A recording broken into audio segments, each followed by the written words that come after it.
Ça y est, vous avez tout préparé, campagne, sous-ensemble, et maintenant il est temps de lancer vos pubs Facebook. Et comment on fait des pubs sur Facebook? On va regarder ça aujourd'hui ensemble.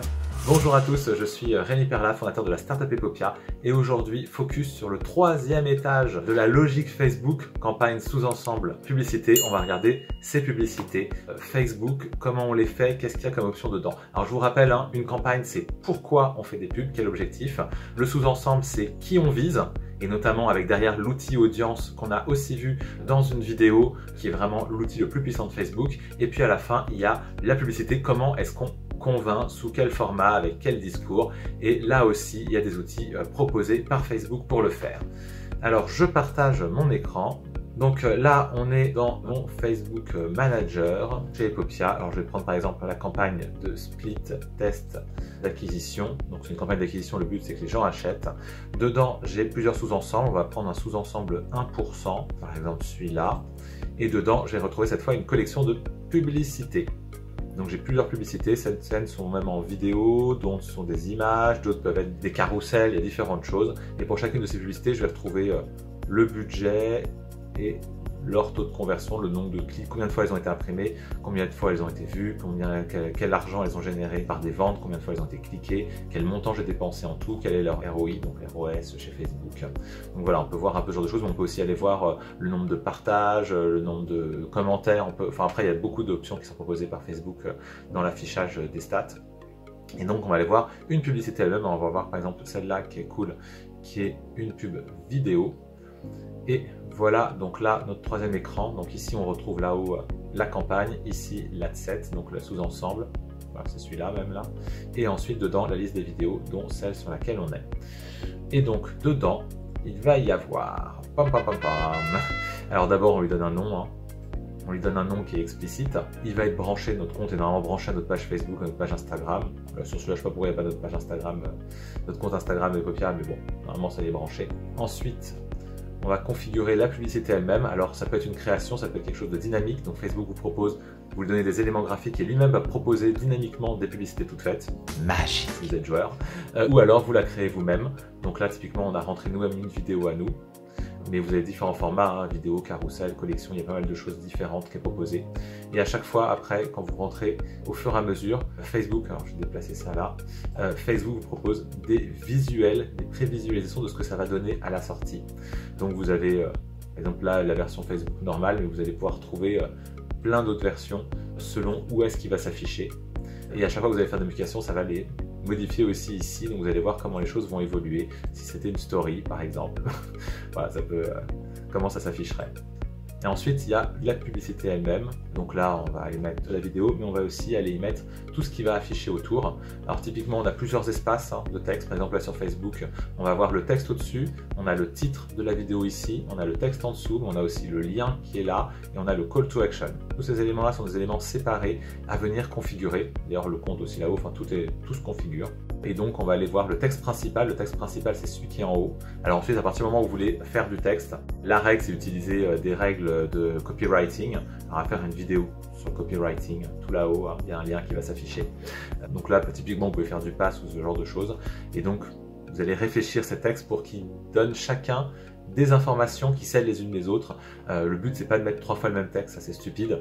Il faut que l'un donne envie d'aller à celui d'en dessous qui donne envie d'aller au call to action à la fin. C'est vraiment un cheminement. Donc on a le texte d'en haut qui est censé éveiller la curiosité, ça dépend de votre copywriting. On va avoir un titre qui définit très simplement, la taille est quand même très contrainte sur le titre, donc il faut donner des éléments importants. Parfois, selon les formats, il peut y avoir de la place en dessous pour qu'il y ait encore un petit texte, donc ça c'est le texte descriptif, qui est facultatif parce que souvent il ne s'affiche pas. Et ensuite vous allez avoir le site web. Si c'est un site web ou un événement Facebook, c'est pas le même genre de lien qui va s'afficher. Si c'est un site web, vous allez mettre votre lien en dur, sachant que vous ne mettez pas juste le lien vers votre site web.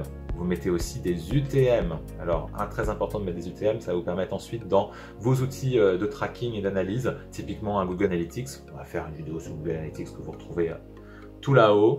On va essayer de faire une vidéo aussi là-dessus. Les UTM vont vous permettre de retrouver tout dans Google Analytics. Typiquement, vous allez pouvoir donner la source. Ça vient de chez Facebook. C'est une campagne d'acquisition. Le médium, c'est une vidéo. C'est une acquisition. C'est faire un lookalike 1%. Voilà, enfin, Vous allez pouvoir mettre selon votre hiérarchie après dans votre outil de tracking les bons UTM, les bonnes balises d'UTM, et ça c'est hyper important.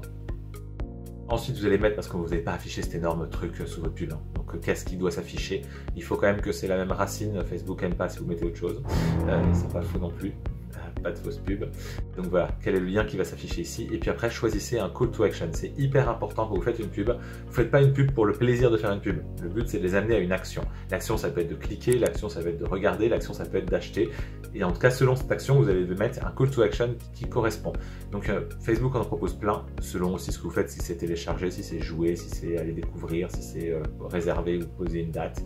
Bon, nous, on met en savoir plus. Là, on cherche plutôt inscrire. On trouve ça trop agressif. Donc, on est sur en savoir plus. Ça vous a intéressé? Bah, c'est par là si vous voulez en savoir plus. Et donc, ils arrivent sur le site. Mais c'est bien d'avoir toujours un call to action. Après, il y a d'autres options que propose Facebook. Typiquement, vous allez pouvoir utiliser la même pub et après la dupliquer dans différentes langues en proposant vous-même les traductions si vous êtes déjà international. Et ensuite, alors, tout ce qui est suivi, là, c'est le pixel, le tracking. Il y a des options après autour si vous voulez aller plus loin sur le tracking. Et c'est déjà pas mal. Et avec tout ça, vous avez une publicité, vous avez un texte, vous avez un visuel, vous avez une manière de s'afficher.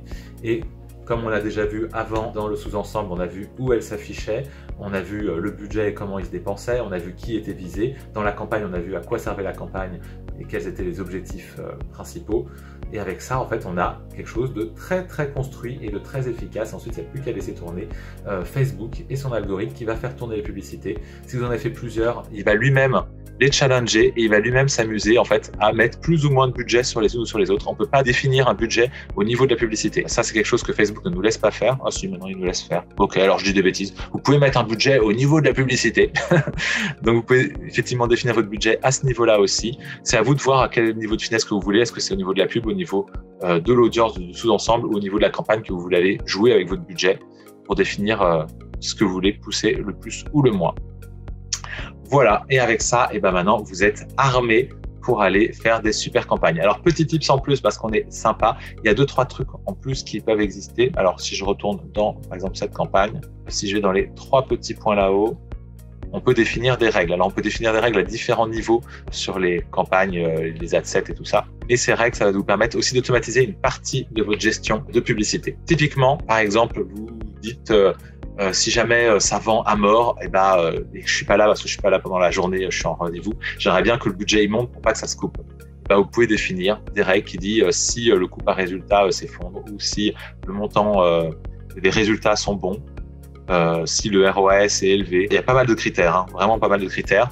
Donc vous définissez des règles. Si cette chose apparaît, et vous pouvez en définir plusieurs, vous pouvez mettre des et ou des ou cette chose, ou alors et cette chose et cette chose. Donc vous allez pouvoir définir des suites de règles et ensuite vous dites quelles conséquences ça a. Donc qu'est-ce qu'on doit faire comme action?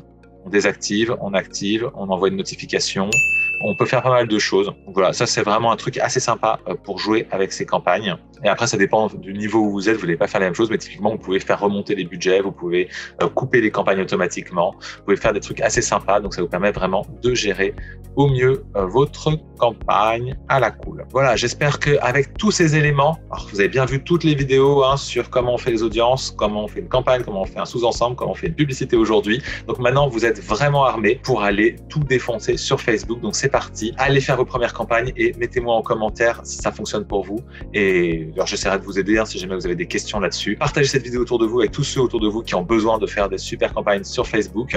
Mettez un petit pouce bleu pour faire plaisir à l'algorithme de Facebook. Vous abonnez pour me faire plaisir à moi et pour ne surtout pas louper les prochaines vidéos que je vais vous sortir pour vous aider à aller encore plus loin dans votre business et pour vous aider encore à aller trouver vos clients et à gérer votre croissance et tout.